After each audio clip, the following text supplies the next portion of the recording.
I think our songs are rock and roll, but they are theatrical rock and roll songs, a lot of them. They lean to that direction, which I guess is one of the reasons that we thought our music might be suitable for a musical. We gathered together a team around us which was partly built from rock and roll people and partly from theatrical people. From that came the strength to create something new. So we sort of hesitated calling it a musical. We said it's a rock theatrical. It's something which is very rock and roll, very organic, but at the same time has the values of the musical theatre, which is that you encapsulate the whole story, the whole world in that couple of hours when you're on the stage. And we didn't really feel comfortable with portraying our lives and Freddie's lives and whatever. It just didn't seem to sit well. You think of legend. Queen are vast, they're legendary, they're on an epic scale. So I said, I feel we should invent a legend, but it's got to be a fun legend, it's got to be a tongue-in-cheek legend.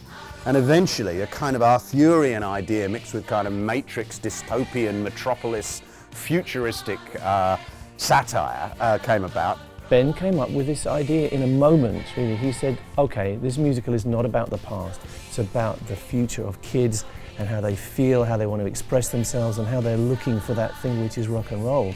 Everything's internet, everything's advertising, everything is kind of pushed into your head. The kids have no freedom to think for themselves, which is a bleak future. The people are in chains, not physically, but mentally.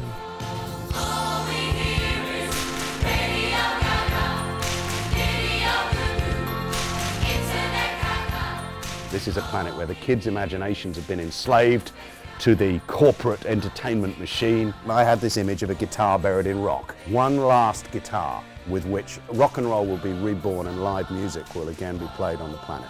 The show is funny, so in a sense you get the impression that it's very light and maybe very inconsequential.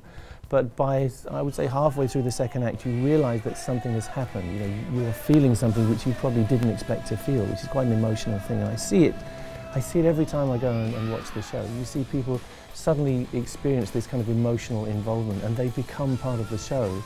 You don't have to be a Queen fan to love it. And you do need to be a rock and roll fan. You do need to like your rock. I hope audiences will go and they will leave the theatre feeling uplifted, feeling they've laughed a lot and with a feeling of joy, you know, and that's what it's all about, really. They feel they've been rocked.